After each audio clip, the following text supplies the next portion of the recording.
Thanks, Ashwini. Okay, I'm going to kick us off and then hand over to Mihika. And while I pull up my slides, I have a quick question for everybody. And it would be great if you could answer this in the chat box. Has your organization ever engaged with individuals as givers?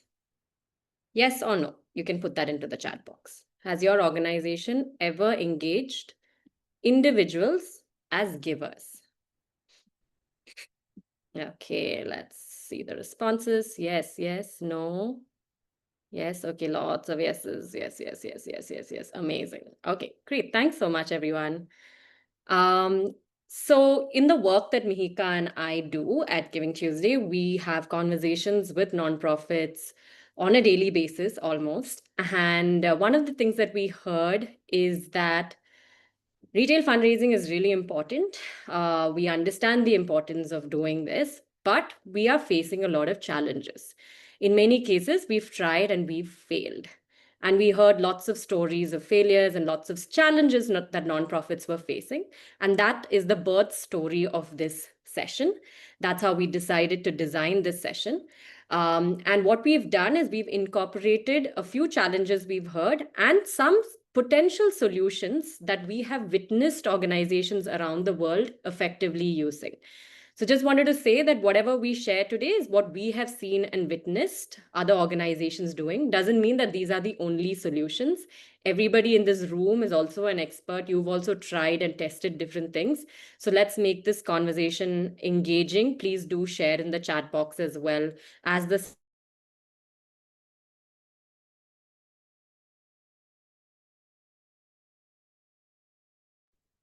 I think Kavita has an issue with her internet, but I will continue her sentence. I think she's saying that we should all engage as the session goes on. We have various moments during the session where we will be stopping for questions and your thoughts as well. So, yeah, really encourage you to do that. As she comes back, why don't I? Ashwini, can I seek your help in getting Kavita to not share her screen anymore? Sure, 1 second. And I can start sharing mine. Yeah. And okay, yes. So, yes, as she was saying, this is why we've kind of created this session, right? Calling it Fail Forward, because we really want to look at our failures not as, failures themselves, but as opportunities for us to learn together. So we had some space to introduce ourselves. I'll just go ahead. I am the Senior Partnerships Consultant with Giving Tuesday. Really, what that means is, as Kavita mentioned, we engage with a lot of nonprofits and a lot of people trying to think about generosity and what generosity looks like. And I have the privilege of being the person who talks with people and learns from them. Um, and it's a great honor actually to be here in this session because I was also formerly at Sattva Consulting. I spent a couple of years there trying to work on with foundations and institutional donors. But prior to that, I spent some time with one of the world's biggest crowdfunding platforms called Global Giving. And through Global Giving and with Global Giving, I worked with a bunch of organizations in India and in Nepal on their retail fundraising and crowdfunding strategies. So it's really great to be here. Kavita, why don't you introduce yourself and yeah. Great. I'll also share my screen Yeah. once I'm done. Great. Sorry about that. I think that I had a bit of an internet glitch in between. I don't know how much y'all heard me, so I'm going to just start by introducing myself. I work as the senior advisor for Giving Tuesday in India, and I've been in the nonprofit sector for about 14 years, primarily in the space of fundraising and volunteer management.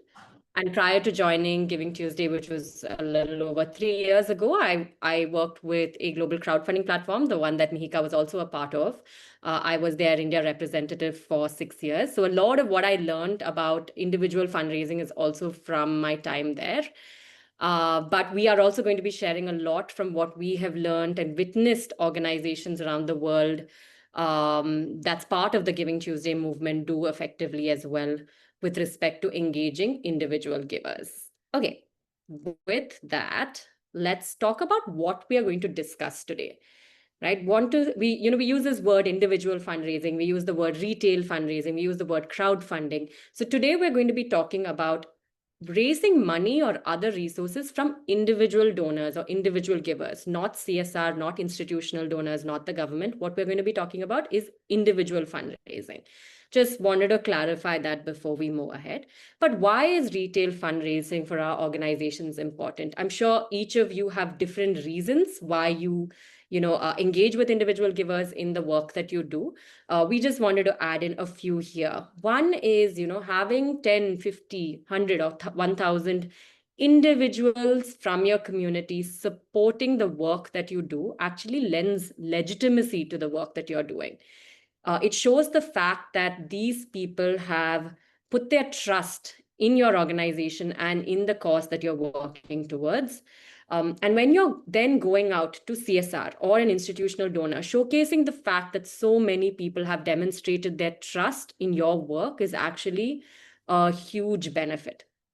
The third one, of course, which could be a favorite for many people here, is that individual giving also offers some amount of unrestricted funding. It's obviously not fully unrestricted. You may have to stick to specific projects, but what it allows is for you to take a few more risks that CSR or institutional givers may not allow.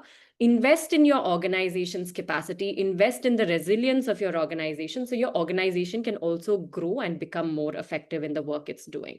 And my favorite, which I'm hearing a lot of organizations these days say, the reason why they engage individual givers is to build community.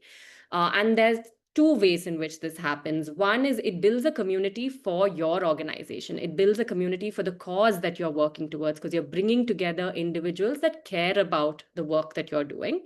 Secondly, it actually gives an opportunity to people to feel like they're contributing towards their community because they may be giving 100 rupees, 500 rupees, feeling like it's not making a difference. But actually providing that opportunity is giving people the chance to feel like they are a part of this community and they're contributing towards it. So these are just some of the reasons we thought why retail fundraising is important. But many of you also shared that you have tried retail fundraising in the past, and you came for this session, which was called Fail Forward. So I'm sure you've also maybe had some challenges. Just want to open up the room to ask what challenges you faced when you've tried retail fundraising, and if you haven't tried it yet, why you've not tried it. Maybe we'll hear from 2 to 3 different people. You can unmute and speak. You can just raise your hand, and then I'll call your name. Otherwise, you can also put it into the chat box.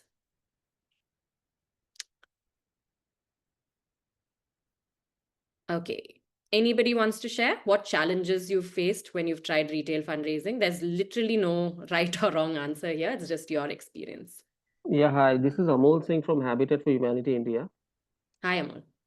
Okay, see, the major challenge we normally face is that, when we do retail fundraising, okay, we do hire a team of fundraisers, okay, and we train them, specifically with a pitch, okay, which Mm, they are supposed to use. So when they go out in the market, actually, it's very difficult to monitor the quality.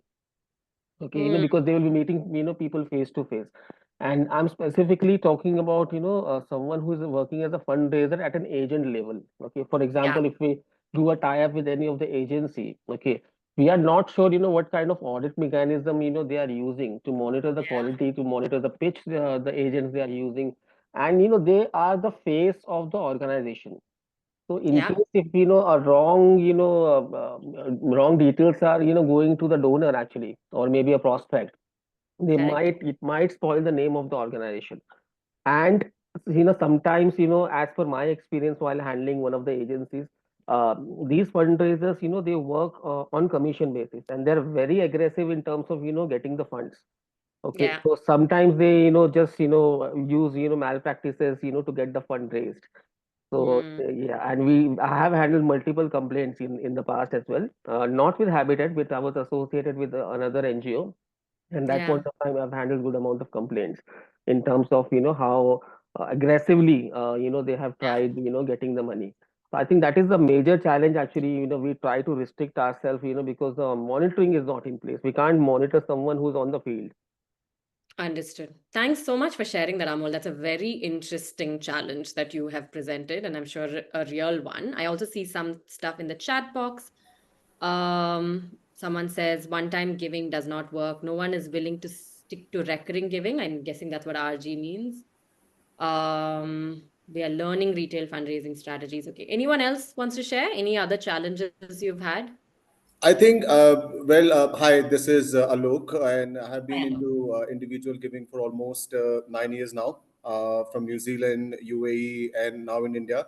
And I guess, Okay. like, the biggest challenge that we are facing, like, right now in our country is that, like, nobody is willing to invest in technology, and especially, Mm, like, with the regular giving. Of course, we mm, do have challenges, like, such as you cannot get the regular giving through cards, through UPI, like, because it doesn't give you the sustainability. Donor can cancel correct. it at any time. However, if we invest, like, in technology and try to make, like, our internet banking slightly smoother, I believe, like, that will give us a good advantage, like, to have multiple donors on board, like, and have the donors for a longer run. Now, the problem, like, with our system, like, is that everybody wants to have the cake today only. So it's Yeah. like, if me running an agency and a charity, like, comes to me and they ask me, like, okay, we want to raise like 10 lakh rupees. So you give me, I'll give you 3 lakh rupees. You give me 10 lakh rupees. How you going to do it? You make sure, like, you get that done. I maybe as an agency, like, can get that done for a month, for 2 months, for 3 months, for 4 months. In the next quarter, as long as I don't have the retail site available, my operation, like, will crash. Got it, So Alok. Alok, are you representing an agency? I That's have my own agency called Kafal Canvassing, and okay. I have been running Kafal, like, for almost 3.5 years now. Got it. I Okay. have been Thanks so associated much, with Save Alok. the Children. Yeah. Okay. Got it. All right. Thank you. Thank you for sharing that. And I can see some more in the chat box, which says we also have difficulties with repeat giving. I see a lot of people talking about repeat giving, recurring giving, and sustainability. One more person, maybe we can quickly hear from one more person on challenges you have faced in your organization with engaging individual givers. Meghna, are you unmuting? Hi, Kavita. Hi. So the question is very interesting. There are a lot many challenges, but if I would like to revert on this, the major challenge that we face, I am in this sector from last 13-14 years and have been into individual fundraising only. That Hmm. is also the mainly in the retention process. The major Hmm. challenge that we face is that we make my team make a lot of follow-ups. I would say the warm leads, but when it comes to conversion, they all are very positive throughout the day. But when it comes to conversion, there are at times it happens that we do not have the specific thing to convey so that the donor turn around today only. Right. So it's, Understood. it's it's something that a lot of donors are getting convinced, but when it comes to converting the donors, we face at times a lot of challenge. Got it. All right. Thank you so much for sharing that. Thanks to everyone who shared and all real valid challenges, right? What we have done is we've picked three common challenges that we've heard from nonprofits, and we've tried to find some solutions, tactics that you could try out for each of these. So let's look at what are the three challenges. One is no one gave to our fundraiser, right? Or no one got converted, like Meghna said. We started a fundraiser, but nobody gave to it. We don't know why. That's the first and most common one we've heard, especially organizations that invested a lot more in CSR and institutional funding, and they're starting to try out individual donors, and they try and they say nobody gave to our fundraiser. Second one is we have asked everyone in our network. We have already exhausted our network, and that's something that I'm hearing a little bit of with people are not coming back to give again. We have already asked everyone, exhausted our network. It's too embarrassing to keep going back to the same person and ask for money again and again. That's the second most common one we've heard. The third one, which is interesting, is that our cause is not crowdfundable. We work in a very explain to individual people. So our cause is not crowdfundable. We will not be able to raise funds from individuals because they will not understand the work that we do. These are the top three we have picked, and we are going to try and tackle each one of these. We have only 90 minutes with all of you today, so we may not be able to cover a lot in today's session, and we may not be able to do too many practical activities. We'll try as much as we can. But fear not, what we've done is we have designed a 3-month long series called Roadmap to Giving Tuesday. It's 7 sessions long. It's actually starting this week on Thursday, the first session, which is goal setting. And we've really broken down campaign planning step by step with a lot of practical aspects added to it. So if you're looking at launching a campaign for the giving season coming up in October this year, October onwards, do join Roadmap. Mihika will share more details about this at the end of the session. But just wanted to highlight the fact that we may not be able to answer everything in 90 minutes today, but we do have this training program that's planned out. It's completely free of cost for nonprofits, and it's 1 hour, 1.5 hours long, spread across 3 months, every 2 weeks. We'll share more details at the end. With that, wanna get into the first challenge. The first challenge we are tackling is no one gave to our fundraiser. And this is more about accessing new donors and finding new givers for the work that you do. But I have a question to ask all of you. What do you think is the top reason why people don't give? So at Giving Tuesday, we do a lot of research. We do a lot of surveying of both nonprofits as well as individuals. And we do have some global data, but this data has also been validated by the How India Gives report by the Center for Social Impact and Philanthropy at Ashoka University. This is from 2 years ago. That was their latest report. Why do you think is one of the top reasons why people who say they don't give, don't give? You can put it into the chat box. Oh, I can't see the chat box. Sorry, gave the answer. Where did the chat box disappear? Mika, is there anything in the chat box? I actually can't see the chat box. Okay. Yeah, it says unclear impact. Okay, I can see it. Sorry. Not feeling connected to the cause, unclear impact. People do not know the right practices to ask. Too many people from different organizations are reaching out to them. Okay, interesting. Poor communication and branding. Okay, all great answers. Thank you. Thank you for sharing that. But the main reason why people say they don't give, one more in the chat, let's read that. It's not the year ending or March. Okay, trust issue with nonprofits. Okay, the main reason why people who don't give say they don't give is because they have not been asked. As a fundraiser, I found this really surprising because as nonprofits, we are saying we are asking, no one's giving. But individuals are saying they have not been asked. That's why they're not giving. Just wanted to leave this data point here because after that initial shock, it actually gave me a lot of hope. It's showing the fact that this country is huge. There are a lot of people here, and maybe as the sector, we're not really reaching everyone. That could be one reason. Second is maybe it's the way we are asking, which is something that some people have put into the chat box. It's when we are asking, it's how we are asking. There's clearly a gap in the way we are asking and in the way that people are hearing the ask that we are making. So just wanted to leave this statistic here. Hopefully it's giving you also some hope that people think they've not been asked, and that's the reason why they've not given as yet. So one of the ways in which we have seen organizations really make use of or leverage individual givers is by running campaigns, especially during giving moments. And we'll break this up and try and identify and understand what each of these means and how we can do it together. So first, we'll tackle what campaigns mean, right? As organizations, we have an overall fundraising or volunteer engagement strategy for our teams. And you might be raising funds from different sources. You could have CSR, you could have grants, you could have government funding, and you could also have retail fundraising, which is a part of your overall strategy. You could have a year-long retail fundraising strategy, which is fine. But are you asking people for funding throughout the year? Is your fundraising strategy or your acquisition of new donors happening through the entire year? That could be really exhausting, right?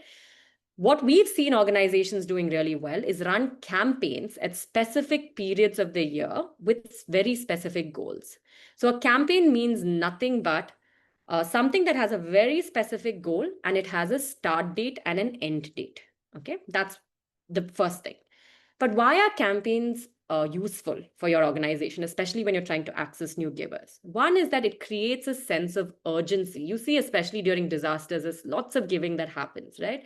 When you're running a campaign that has an end date, it's actually creating a sense of urgency for the givers.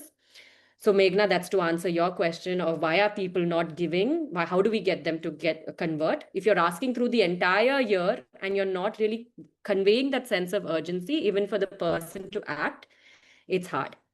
Second is when you're running a campaign, you're able to make your story a lot more relevant and understandable for everyday people. Third is a chance to experiment. When you're trying to acquire new donors through the entire year, you're actually not learning because you're doing the same strategy. You'll create a strategy at the beginning of the year and you'll do the same strategy the whole year. At the end of the year, you'll say, oh, this did not work. Right? You're not getting a chance to pause and reflect. If you're doing it as specific campaigns, at the end of each campaign, you can sit back as a team and see what worked, what did not work. Okay, let's experiment with something else for the next 2 months. And then you run a second campaign with the learnings from the first one. You experiment on maybe a new message, a new audience you're targeting, and then a new form of giving that you're trying to access. And then in the third time around, you're learning from the second time and improving the work that you're doing. So running campaigns at specific periods through the year actually can be a lot more useful than just trying to ask for donation through the entire year without, strategically planning for it. We do have campaign planning, as step-by-step process in roadmap, but just highlighting a few best practices. One is that you have to have a very smart goal for each of your campaigns. You need to know exactly what it is that you're trying to achieve, and that goal has to be specific and measurable. And the first session itself that we're doing this week is on creating your SMART goal. So if you're interested, do attend that on Thursday. But the second best practice, and it's a must for every campaign, is to have a start date and an end date, because otherwise your donor doesn't feel that urgency to act. The third is try and do these campaigns around giving moments. So now let's try and see what giving moments mean. I see a lot of chatter in the chat box, so I'm just going to come in. Mihika, is there anything for me to answer? No questions. It's people's responses to your previous question about Okay. yeah. Challenges. Okay, great. All right. So what are giving moments and how can you leverage giving moments through the campaign that you're running? Now, giving moments are just a moment in time when people are primed to do an act of generosity or to give. And each of our individual organizations can actually create these giving moments for, our team and for our organization and our community. But the good news is that we don't really have to do this because there are a lot of giving moments that already exist in the world that we can leverage and make use of. And these giving moments really make use of the power of our collective voice, because we will be raising the volume on giving together, right, at that time, or around the cause that your organization works on during that time. At Giving Tuesday, we don't like drawing parallels with the commercial world, but just for the ease of understanding, the way in which the commercial sector has really made use of their collective voice is through the sales season, right? And it's coming up. There's so many coming up. There's the Independence Day sale. There's the Black Friday sale. There is the Great Indian Shopping Festival. There are so many sales that happen through the year, and all of us are constantly hearing the noise of the sales. And this is because businesses have understood the power of their collective voice, and they've realized if they come together at the same time to say the same thing, they are individually benefiting a lot more at lesser costs and lesser effort. And what are they all saying? They're coming together and saying, everything's on sale, come and shop, come and shop, come and shop. And that's what we are constantly hearing, right, during those sale seasons. The equivalent for that, if we do come together as a sector and say, ask people to give or raise the volume on a specific cause, would be a giving moment for that cause or for the sector as a whole. Again, the good news is that there are many giving moments through the year, but the giving season starts usually in India in October, and that's coming up very soon. And you can pick and choose the giving moment that makes sense for your organization, for your campaign. You can also choose a period when there are many giving moments happening. So towards the end of the year, leading up to Giving Tuesday and Christmas and New Year, there are a lot of giving moments that happen. So Giving Tuesday is one such giving moment. It was created in 2012 as a very simple idea, a day that encourages people to do good. But over the course of the last decade plus, it has actually grown into a global movement, and it inspires people to give and collaborate through the year. There are hundreds of leaders around the world who lead this movement and inspire people to give. But it started off as this very simple idea of a day that encourages people to do good. And this day still exists. It's almost like the anniversary of generosity and giving. There's giving and generosity happening through the year, but on this day, the volume on that is raised globally. By now, you should know we do a lot of research at Giving Tuesday. And one of the things that we've learned is that having a shared giving moment where people are encouraged to come together to do good actually has a lot of positive impact. One is that we realize that people say they came forward to give because of the existence of a giving day like this.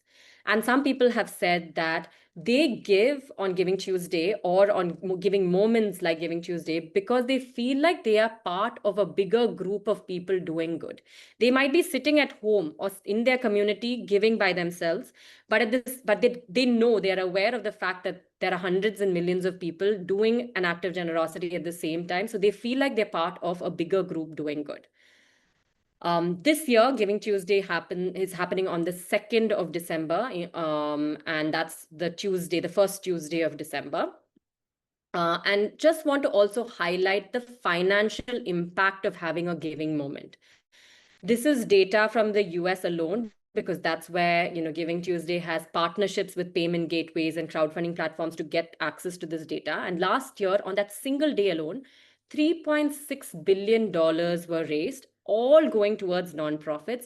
And this is not CSR funding, this is not institutional giving, this is giving by everyday people like you and me.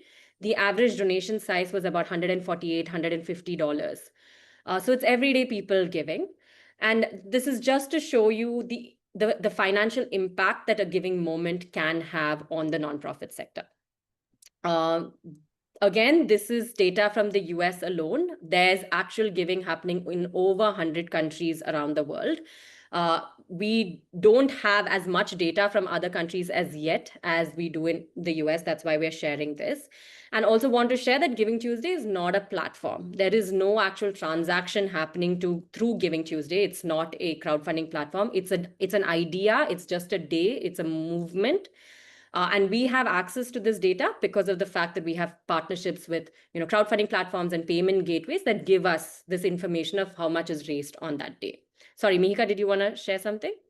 No, you actually already addressed it. We have a question about data from India, which I know you'll get into. Yeah, perfect. So though there's a lot of giving that happens in the form of money, there's actually giving that happens in all forms on giving moments, because you're encouraged to give. So people come forward to give in different ways. There's giving of time that happens. There's giving of talent, treasure, which includes money and things. There's giving of ties, that's giving of connections, and giving of your voice through testimony. And this is data from the US. This is much more difficult to track than giving of money. But this is based on what we are able to track, self-reported data as well as what we're able to find on the internet. And last year, for the first time, we tried to track this data in India, and this is what we saw. Again, this is self-reported data by givers and nonprofits, and also data we were able to take off the internet if organizations, tagged Giving Tuesday. So 3.7 crore rupees were donated on that day. And then, there were other forms of giving as well that happened. Hopefully, we'll be able to do better tracking as we go year on year. But then you might also say, if everybody is doing this at the same time, then maybe my organization won't get anything because there's too much competition, right? That's too much competition happening on the same day. This type of thinking is called the fixed pie fallacy. Actually, it's an economic term. And what that means is you believe that there's not enough to go around for everyone. And thinking like that is actually harmful for the sector. It's harmful for us as organizations, because if you look at generosity or if you look at giving, is it actually limited? If you think of giving in all of its forms, in its whole entirety, it's actually abundant around the world. And the more we think of generosity and giving as scarce, the more harmful it is for our organizations. I won't get into the philosophy of this, but this is called practicing an abundance mindset as a fundraiser, and we'll share a link for tips on how to practice abundance mindset as fundraisers. But actually thinking that there's not enough, there's too much competition, is called the fixed pie fallacy, and it can be harmful for our individual organizations and in turn for the sector overall. Okay, I'll just pause for a second to ask if there are other giving moments that you can think about, and if your organization has leveraged any other giving moments uh, in the past. Of course, we spoke about Giving Tuesday, but there are other giving moments as well. Would anyone like to share? You can just put it into the chat box. We do have festivals, right? Like not Yes, just dance itself. Like we have Diwali, like 100%. Yes, Holi, right? all of People that. do Yes, donate, like and especially there's a match like of India and Pakistan. Like if India wins, people also yes, donate. correct. A great example. Yeah, Danutsav, Joy of Giving, festivals, Diwali, when there's a match happening. What is TMM? Person who've signed in from Lenovo. If you can give us the full form, Tata Mumbai Marathon. Yeah, okay, great. Yes, that is also a great example. Marathons are a great example. End of financial year is a great example. Yeah. Perfect. Thank you so much for sharing this. There are also giving cause days, right? They're not giving days, but there are cause days. For example, if your organization works on HIV/AIDS, World AIDS Day would be a giving moment for your organization, because there's already so much of conversation happening around the world on that cause or on that topic. So great. Thank you so much. Special days based on thematic areas. Exactly. Youth Day coming up August 12th. Yes, absolutely. Thank you so much for sharing all of these. These are all great examples of giving moments. We want to share one example of an organization called eVidyaloka based in Bangalore. And they experimented on Giving Tuesday last year, and they shared this case study with us. What they did was they ran a 2-week long employee-led fundraising campaign. They called it Champions for Change. And they were able to raise a little bit of money. They raised about 150,000. But more than the amount they raised, what they shared was that this exercise really strengthened their team bonds. And what they did during the 2-week period was that they encouraged all members of their team, irrespective of which team they came from. So, an operations team member, an MLE team member, programs team member, got the chance to go out and speak about the work that they're doing, because these are team members who usually sit behind the desk and don't get a chance to talk or represent the organization. If you ask them to do this through the entire year, they might quit the job and go away. But if you can do it during a specific period of time, right, like 2 weeks or a month when you're running a campaign, it can actually be really effective and impactful. And this is what eVidyaloka did as their experiment. Of course, there are many different ways in which you can experiment and make use of campaigns. We just wanted to share this one. Okay, so a reflection point for us before we go into the second challenge, which I think will be very interesting for a lot of people here, since you're thinking about repeat givers and recurring givers. How many campaigns do you think you will be able to do this year? Or do you want to do this year? You have about 5-6 months left. And around which giving moments will you plan them? You can put it into the chat box. Let's take a minute to just reflect on that. Okay, somebody says 1 on the organization's annual day. Great, thanks for sharing that. Anyone else? How many campaigns do you think you'll be able to do this year, or you want to do this year? Don't worry, no one's going to hold you against this. You can just share. It's just a point for reflection. 2 to 3, 4, 10 campaigns for Janmashtami, Diwali, New Year. Okay. 2 at the beginning of the academic year. 2. Okay. 3. Okay. Great. Thank you so much for sharing. You can also think about, what giving moments you want to take advantage of. Want to just share that October onwards, actually starting now, there are so many giving moments coming up. Giving Tuesday happens on the 2nd of December. And then, of course, you have Christmas, New Year coming up after that as well. So this is really the time for you to start planning a really effective campaign. It is the beginning of the giving season. So with that, I am going to just pass it on to Mihika. Thank you. Thanks, Kavita. And thank you everyone for engaging so actively in the chat. Love to see it and hope you all continue to do that.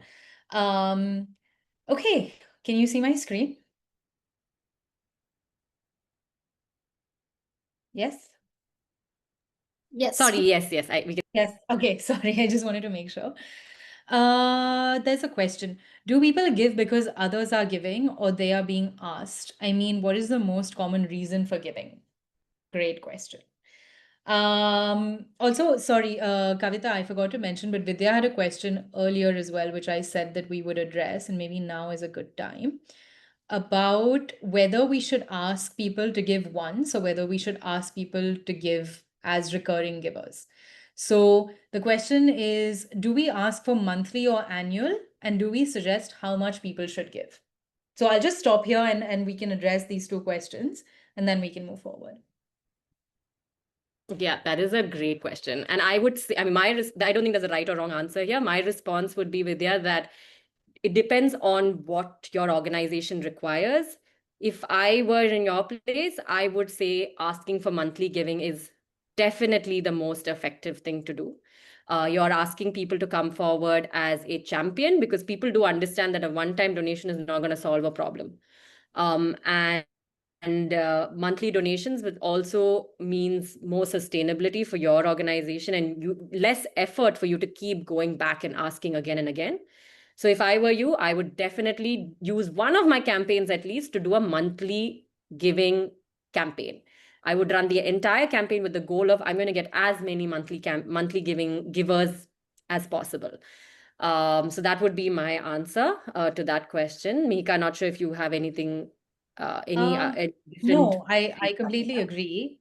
I completely agree, and that's part of what we're going to talk about, Vidya. But to answer your second question, which is about do people give because others are giving or because they're being asked? And I think there are as many answers to this question as there are givers, right? Because people's motivations and people's reasons for giving are so different. In fact, I mean, and organizations have been trying to answer this question about pro-social behavior, right? For a long time. I think we don't have that data in India about, donor motivation, but I would imagine that it's a combination of the two. I think even if you look at giving days, right, they really demonstrate the power of pro-social behavior in the sense that if I, for example, on Giving Tuesday, gave $150, okay, which is the average donation size in the US, but then the day after Giving Tuesday, I came to know that my $150 connected with millions of other people's $150 to make 3.6 billion. Like the feeling that I get after that is a sense of, actually, I live in a community where people are giving.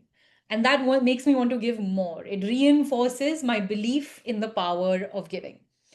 And obviously, if I'm never going to be asked to give, then I don't think that reinforcement would even happen, right? So the first step is to get asked, Yes. but get asked in the right way, and that's what we're going to talk about.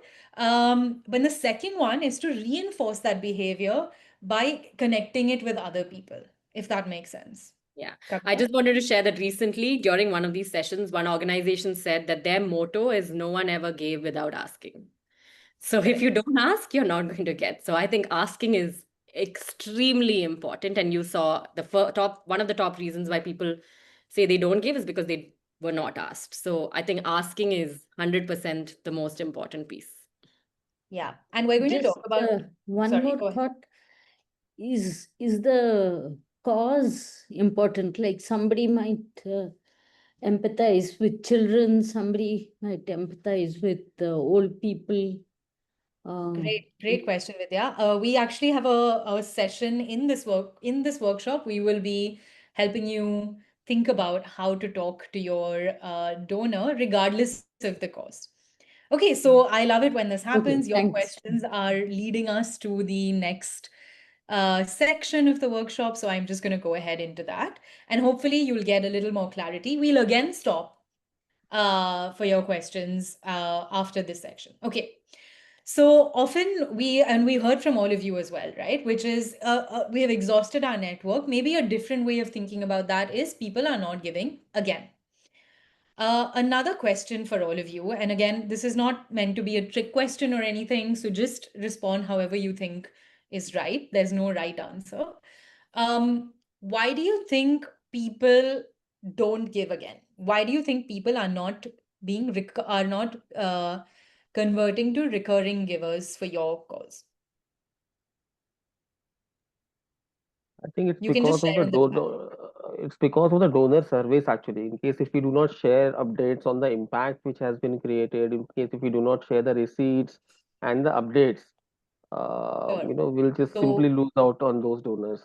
So great. Thanks. retention. We Thanks. have to work on retention. Have to work on retention, absolutely. And one of the ways that you've said to do that is by sharing data, surveys, donor fatigue. I'm seeing a lot less donor engagement.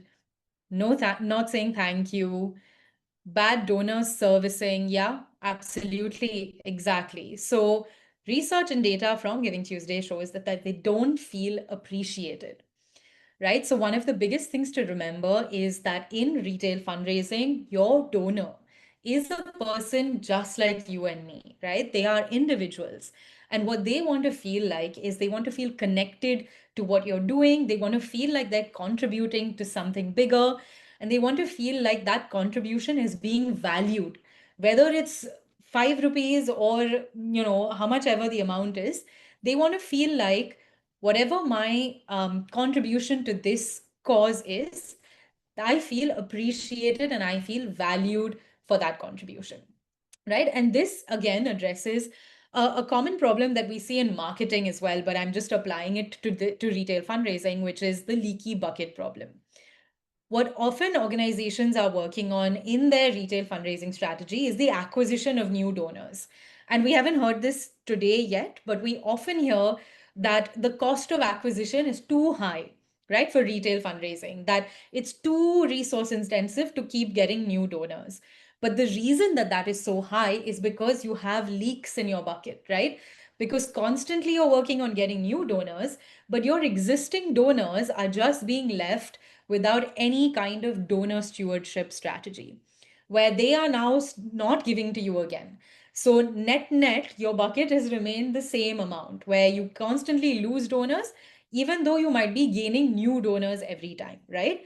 So, definitely important to work on both gaining new donors, as Kavita has mentioned in the previous section, which is through asking along with giving moments, but also to be working on retaining your existing donors through what we're calling relational fundraising, right? So maybe it's a new approach to thinking about how you're managing the people who are giving to you. How are you associating to them?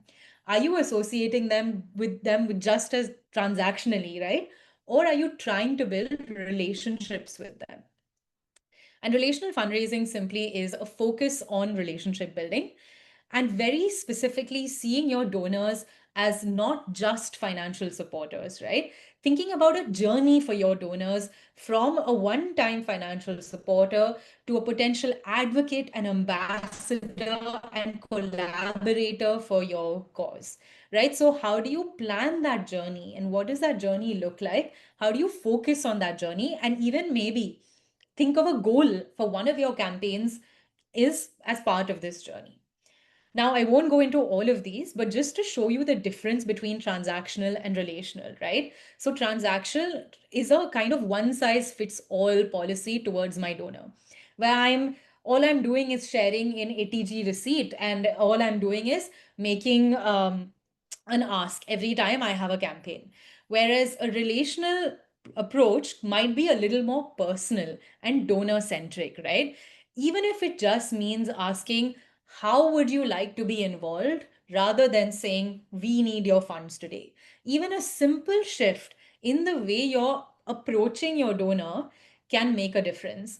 And as Kavita has already mentioned, right, it actually has long lasting impacts, not just in your fundraising, but also in your organization's culture and as a fundraiser in your approach to your work, right? Because when you start building relationships with your donors, you realize that actually then you have a more sustained pool of people who are giving rather than constantly focusing on every time you have a campaign, I'm stressed out and I don't know who to ask.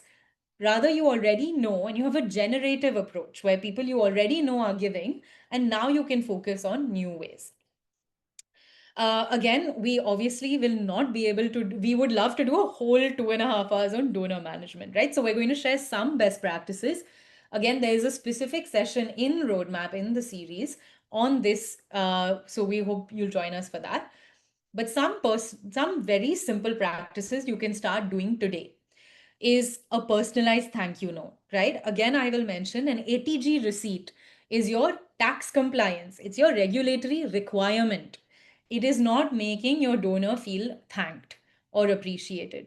The least you can do is send a thank you note, and many systems, many crowdfunding platforms already automate this for you, right? So you don't necessarily have to do it yourself. There are all sorts of software and all of these things that can help you do that.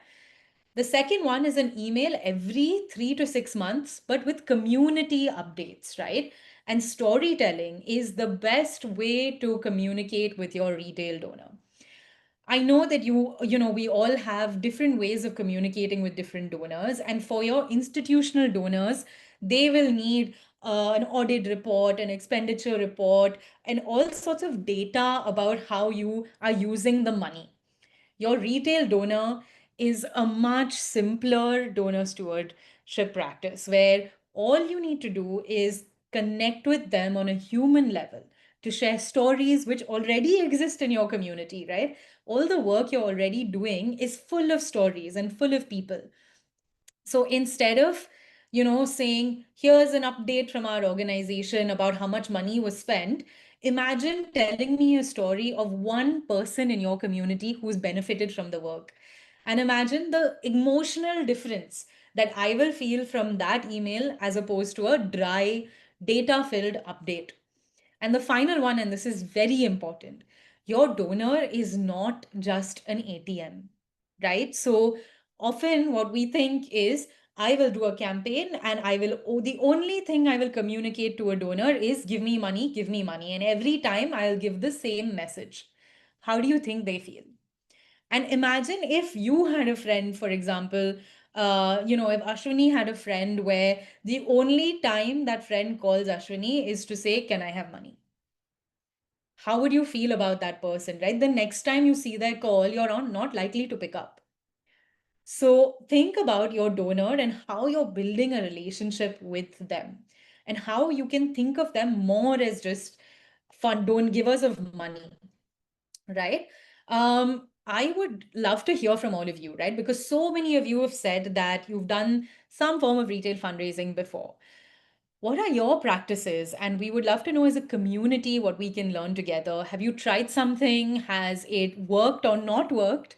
And yeah, just wanted to take 5 minutes for us to reflect and learn from each other about what we do with our donors. Anyone would like to share in the chat, or you can also speak out loud.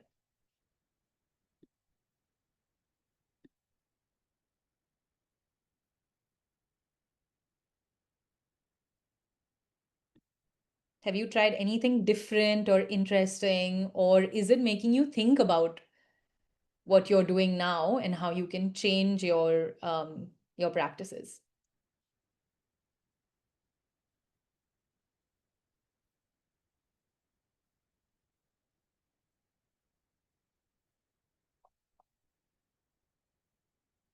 Okay, I'm hoping it's at least turning some cogs wherever in your strategy. Megha. Oh, great.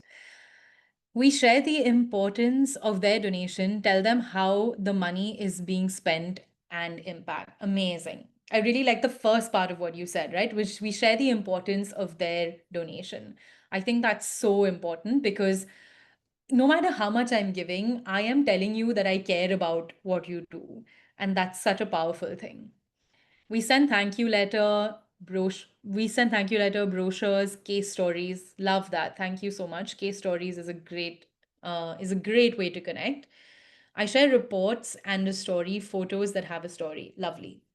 So a lot of you already do storytelling, right? And maybe it's about thinking, how can you change and make your storytelling more with the reminder that you are talking to everyday people. And all everyday people want is to connect with something. Thank you notes. I love that. Thank you notes from the child. That's a great way, right? Because actually, your organization is the bridge between your donor and the community, right? So maybe getting the community to speak to the donor is a great way. Mini roundtables quarterly, love that with your donors. High resolution photos for social media, absolutely. Great. So all of you are already doing some really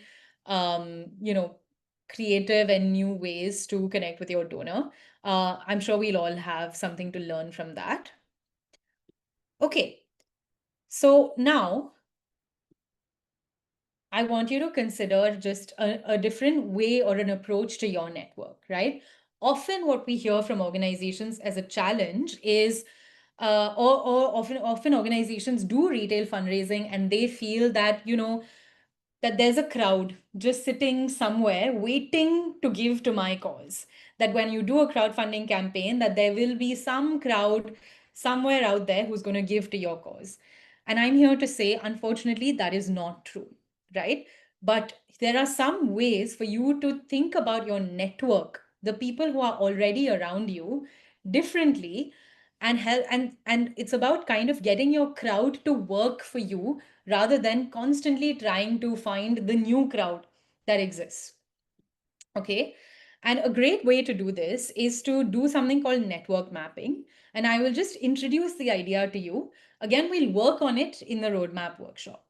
So, a useful way to think about your network, right, as an individual, but also in your organization, is in three concentric circles.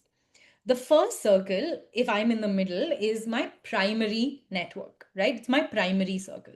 These are the people I'm directly connected to. They are my friends, my family, my colleagues, maybe the alumni from my school, maybe it's board members, it's current donors. These are all people that I am directly connected to. They are in my primary circle, right?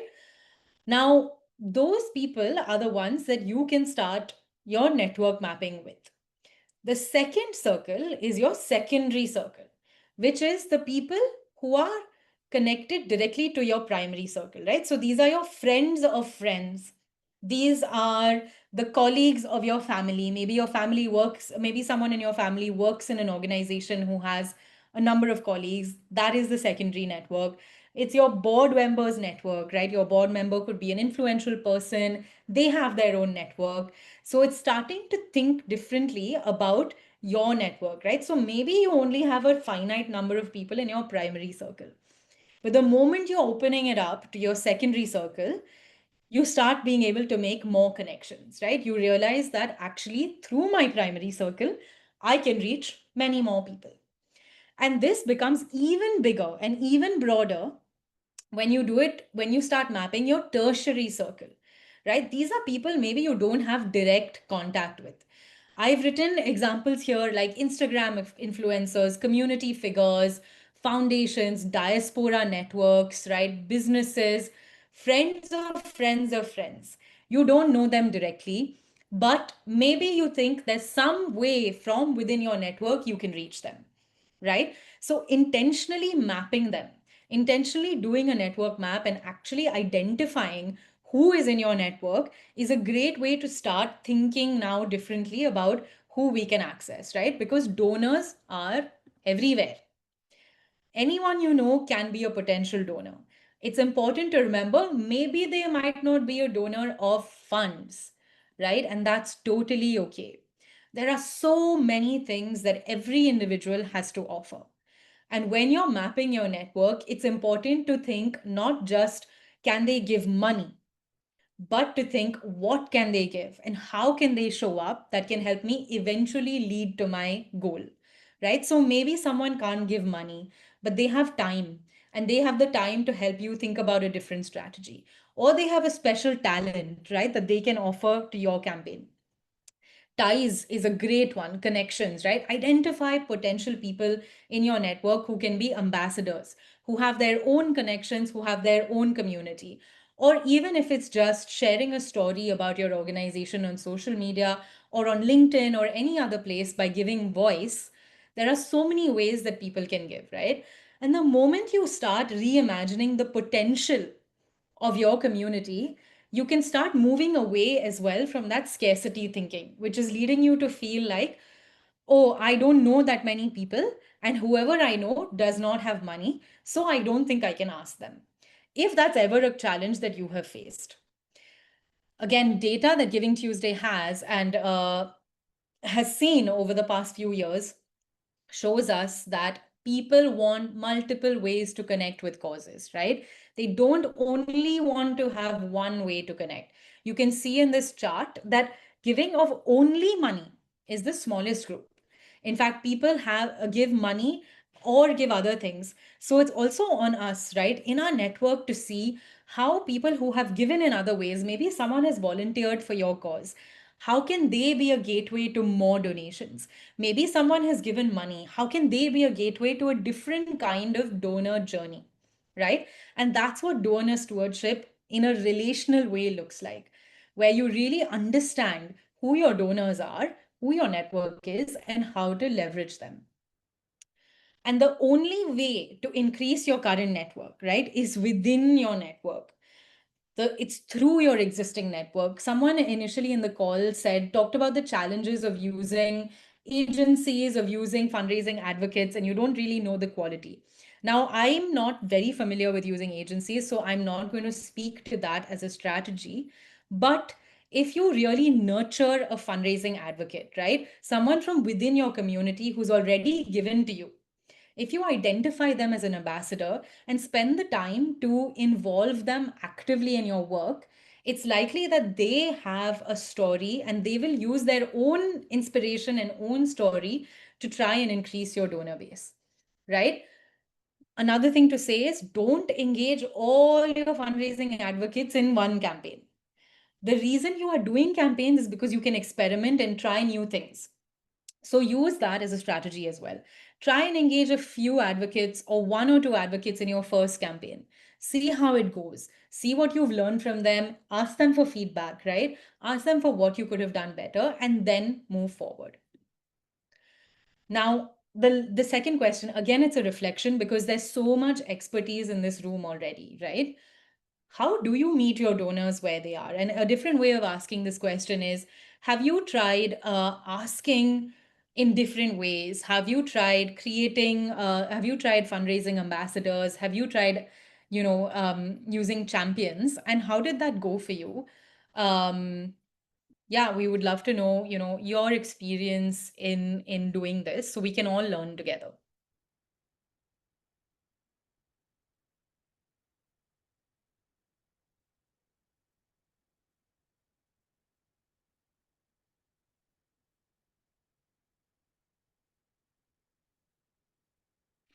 Anyone has tried a different way of approaching their donors and how that's gone?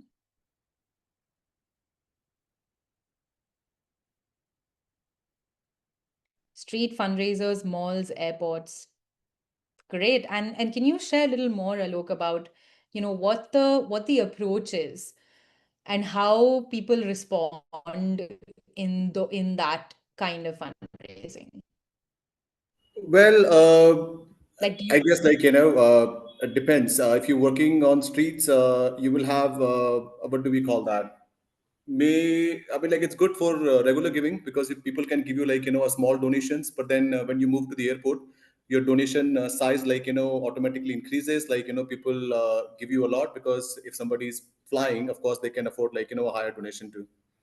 And the same goes and are these volunteers that you engage to no, do no, this? no. Okay. It's a paid stuff, It's a fundraisers. paid staff. Yeah, Great. yeah. Yeah, I mean, absolutely. So, one way to reach new donors is to go to places where there are large amounts of people and speak to them.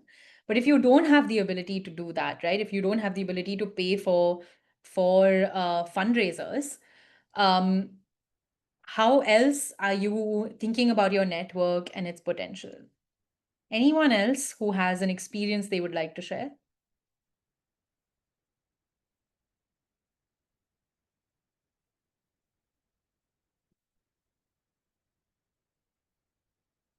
Again, there's no right or wrong way. We all are trying different ways. We ask for references from current donors and try to connect. Absolutely. Thank you so much. That's a great way to build your donor base, right? Magic box collection. Okay. Can you say more about that? Someone was speaking. Yeah, hello, hi. This is Lalita here from her Hi, foundation. Hi. See, sometimes the way we see the needs in the organization, it's different. And when we receive volunteers who come, their views are different, you know. When they see the need, they see the need in the way we cannot think. They can think because they work with children. So, if, for example, recently we had one volunteer. While she was volunteering, she realized there's a need for a solar lamp, which I never thought about it. But while she was reaching out to the houses, she saw the needs, and the child didn't finish her homework. And when she came back, and the volunteer asked what was the reason, she said, there was a power cut because hardly they get electricity, and that too very little. So then she came up with a campaign, and she started, raising fund for those children and gave them a solar lamp. So I think sometimes volunteers, do help us in placing fund. Yeah.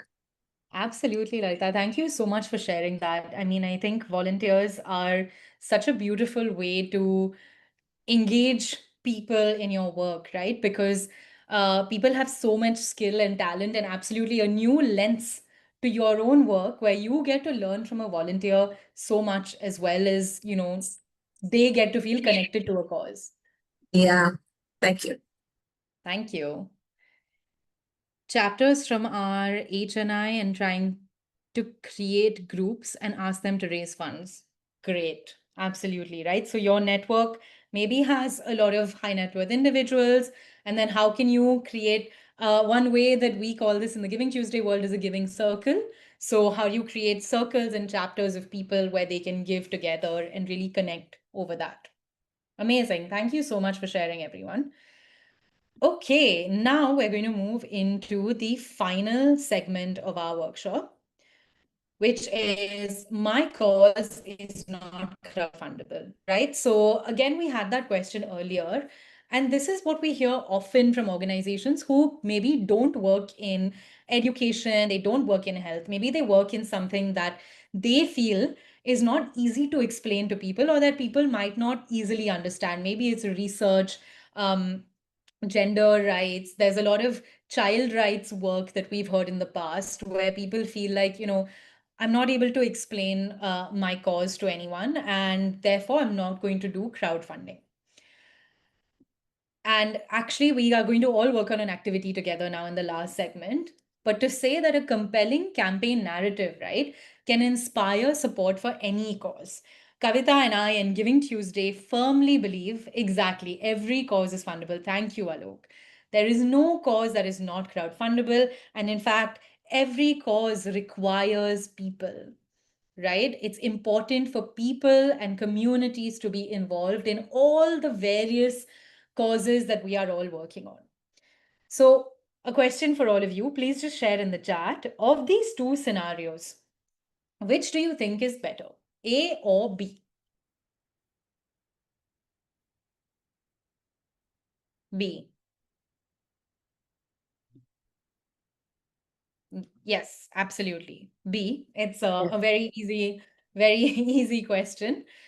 It's the difference between talking to your donor, your potential donor, and talking with your potential donor, right? Because even in the first one, it's not like you're saying anything wrong.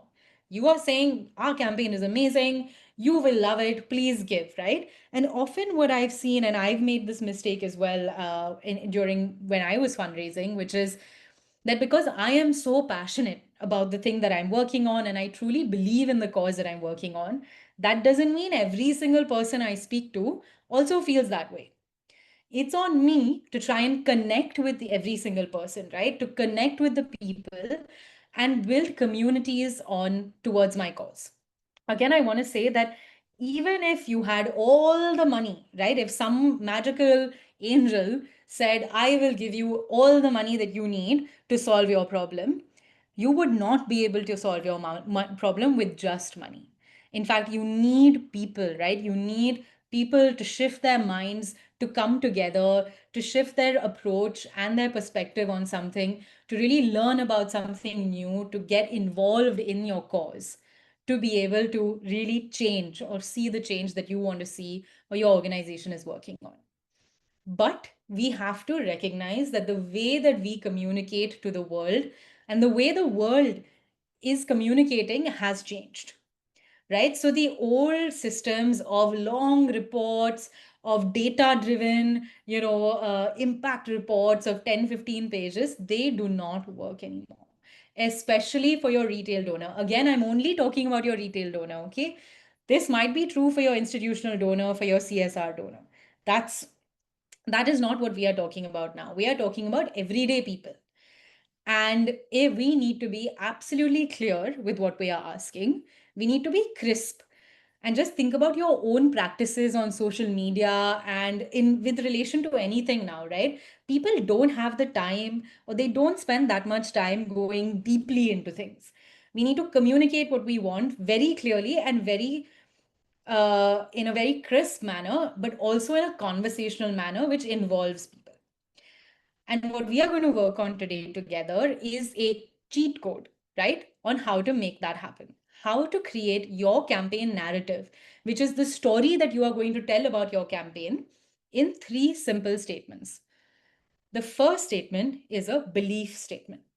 It is, why is this work even important, right? Why is it important that this thing that I'm working on happens? And it's because we want to connect with every donor on a shared belief, right? We want to establish a relationship with our donors. Then it's a you statement, which is to say, you can help make this happen.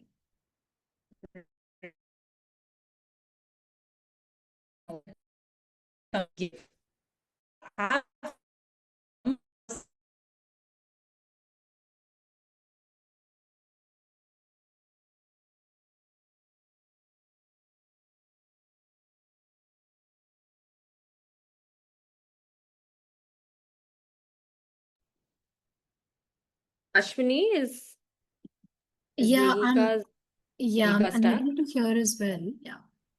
Okay. I was wondering if it was me or her. Okay, I can take it forward from here and we'll wait. I'm Mehika, so you back? sorry. Yes, I'm That's sorry. okay. We Can can you hear hear you me? now. Go ahead. Yeah. Yes. So I stopped at the you statement. So what I was saying was that your you statement is you want to let the donor know that they have something to give, right? For this shared belief. And finally, it's an opportunity statement where you want to let your donor know that your campaign, this is where you bring in your campaign as the opportunity for them to help. An example might make it a little more clear, right? If my goal, which is in red on top, is to raise 50,000 rupees for nutrition supplements for 500 new mothers from 20th October till 2nd December, that is my SMART goal.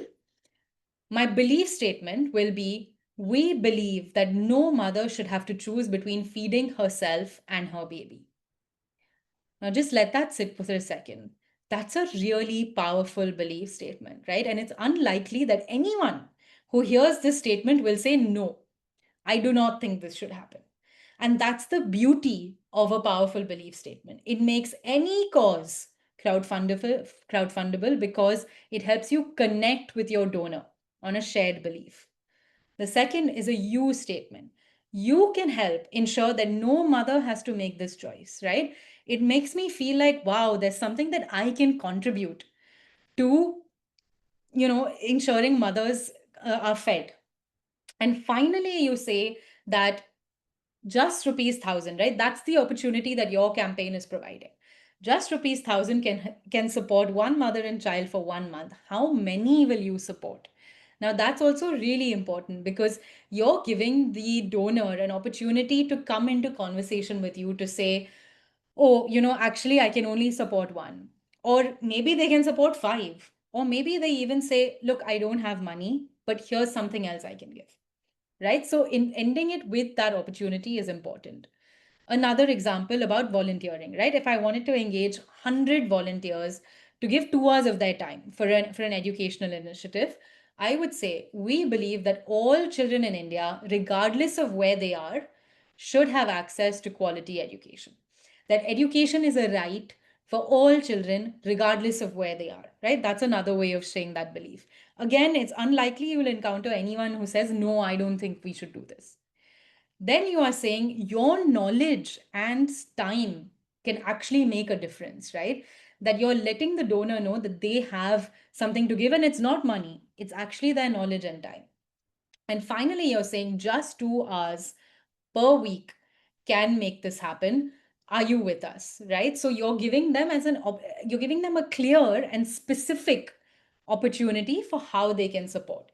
You are saying, give me 2 hours every week, or you're saying, give me 1,000 or more. Right? So your opportunity has to be connected to your SMART goal or your campaign. We're going to work now together to come up with our 3 statements. So your belief statement, your you statement, and your opportunity statement. We have about 10 minutes to do this. And I just wanted to say that it's the first time that you're doing it, okay? Probably. Maybe you've done it before and that's amazing. But it might be the first, so don't worry if, you're not, if it's taking you a little time or thinking. Just share what you've come up with and we'll work it out together. There's no right answer. And we have, we'd love to hear from all of you. I will keep this on the screen for a couple of minutes so you can see it as a reference as you start working. And please ask any questions as well if you have.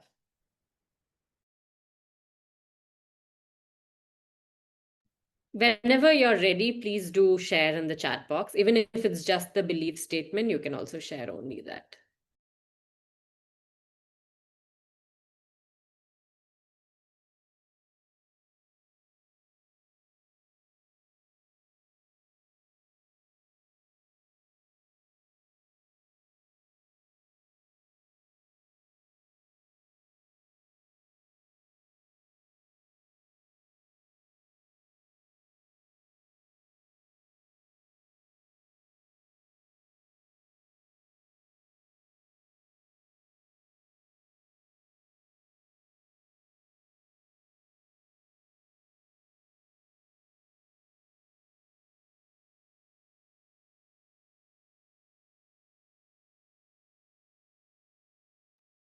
Thanks, Meghna. Belief statement. We believe that every child should have quality education. Absolutely, right? So I think this is a great belief statement. Lalita, it's about writing your own 3 statements, right? So for your campaign or for your organization, what is the belief statement, the you statement, and the opportunity statement? And just take a crack at it and let's see. Meghna, I love that. Would you be open to sharing the you and opportunity statements for your campaign?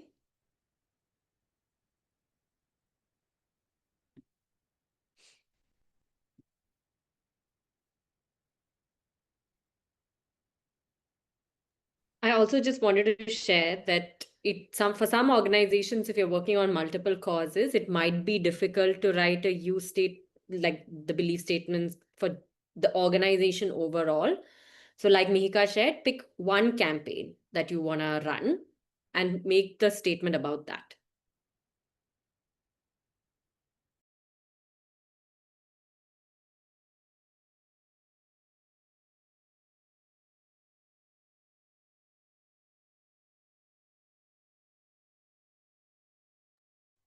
Anyone else with just the belief statement? Nothing can be more precious. Sorry, I'm going to go up. Nothing can be more precious in seeing your loved ones. I'm not sure what that means, Subhadeep. Do you mind sharing a little more? Yes, I will do. Yeah. Yeah, please. That's more of the belief one. Okay. With the next 2 ones. Yeah. But the belief, I'm also not able to understand what the belief is. Got it. Got it. Yeah.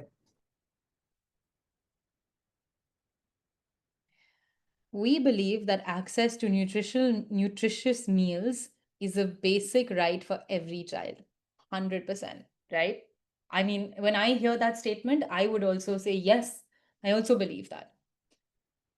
We believe that every child, regardless of gender, ethnicity, or religion, deserve access to quality education. And today, you have the opportunity to make that a reality.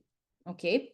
By taking just one step forward, you can be the voice for a child who dreams of learning, growing, and building a better future. And it takes just $1 to change a life. Love that. Thanks, Alok. Thanks for, I think it sounds great. I might just, in your belief statement, so I don't know. I mean, it depends on who your donors are, right? Because like we often feel that we have to use kind of complicated words to communicate what we're saying. I don't know if this falls under that, but Kavita, I'm going to ask if you feel that way as well. But this gender, ethnicity, or religion, it feels, I feel like that's maybe not needed unless the project is about that, right? Even if you say, we believe that every child deserves access to quality education, that's also a good Every enough child belief. from all backgrounds is a Yeah, simple. yeah. It Say like Mika, depends on who you're speaking to. yeah. So if you feel like it's an audience that will be resonating, will resonate with these words, then of course that will be more powerful. But you can also say all backgrounds. I had a question about the $1 a day to change a life. Maybe you can make it a little clearer by talking about $1 for a month, $1 for a day.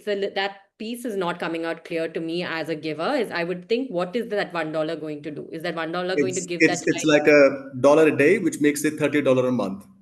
Ah, okay. Okay. $30 a I think month maybe because it sound 30, like, so you say $1 a day. correct. So If you yeah. ask me this, I might just give you $1. Correct. So you may want to make that a little clearer, is the only piece I You want can to say add. $1 a day, and then maybe the donation option could be $30. Yes. We believe that access to clean and reliable energy is not a luxury, it's a fundamental right. Every family, no matter how remote their location, deserve light, dignity, and opportunity. I'm reading Amol's. I love that, Amol. I actually like the second part of the statement more. I feel like it's very simple, and I feel like I'm able to connect with it more easily than the luxury and rely, and you know what I like, fundamental right. These are all big important words. I'm just encouraging us all to think very simply, distill exactly what we're saying in very simple words.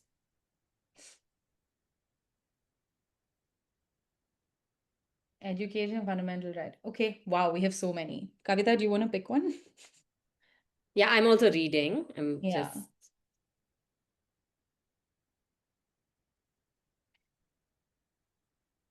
Oh, it's about the gift of sight, Shubhadeeps. That makes sense. We believe. okay.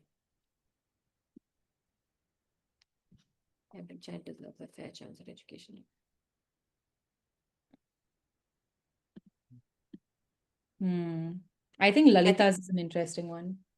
yeah, Manisha's, I'm finding that first statement a little confusing. Maybe you can simplify that. We believe that education is a fundamental right, but opportunity is not.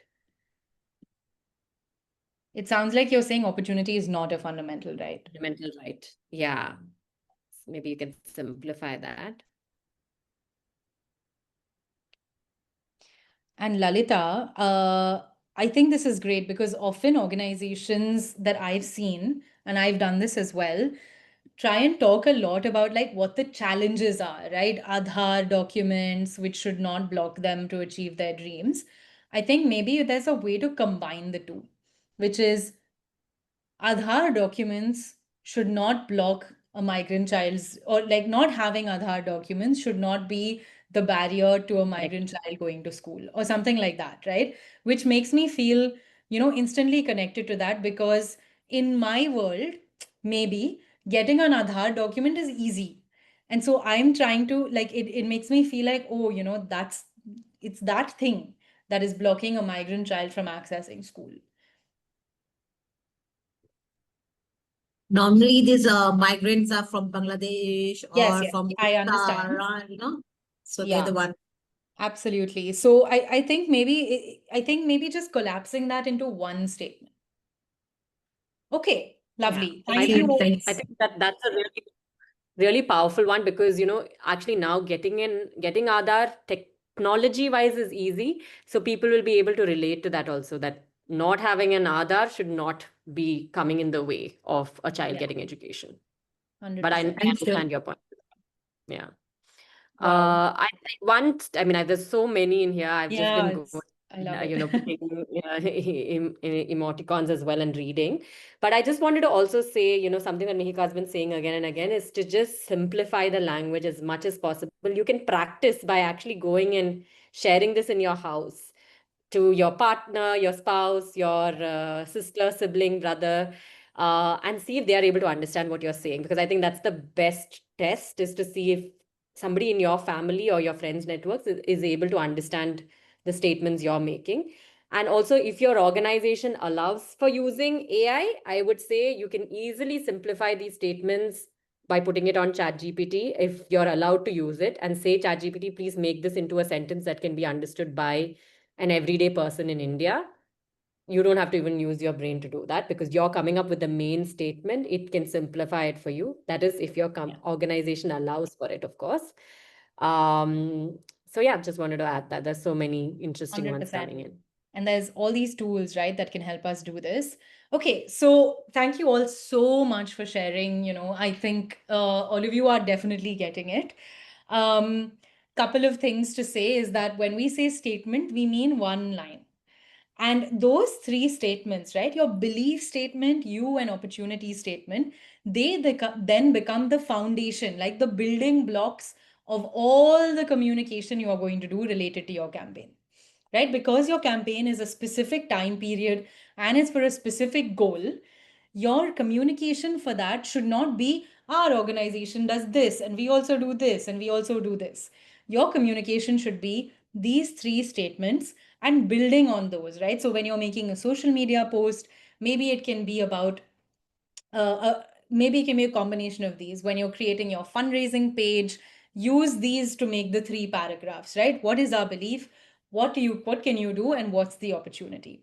I feel like if you use these, start with this and then build on that, you will have a very clear story and actually the basis of all the communications for your campaign. And we will be working in the roadmap series about all the other parts of your campaign planning as well. Okay, so to recap what we've done today, the first thing we have done is now you have a retail fundraising strategy, right? Really, all that needs is you've answered these two questions. How many campaigns am I going to run? And around which giving moments am I going to do them? How am I going to do it? And when am I going to do it? Right? The next thing we've done is we hope that you will attempt some elements of relational fundraising, right? You will hopefully map your network. You will identify your ambassadors. You will maybe use some of these ambassadors to grow your current network, right? So you'll try and build relationships with your donors rather than treating them just as ATMs. Then you have a simple fundraising narrative, right? You will adapt this narrative for all of your communications, but you have three statements that are the foundation of all your campaign comms. And finally, and if there's one thing you will take from this session, we hope it's this, right?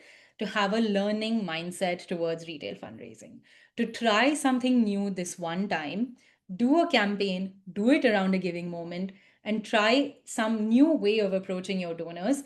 But crucially, learn from what works and what doesn't work, right?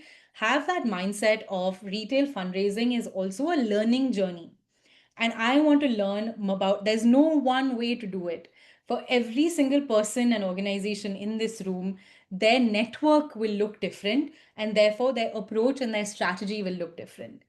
But the thing that reminds me and gives me hope is the idea that people who are giving to you are not doing you a personal favor, right?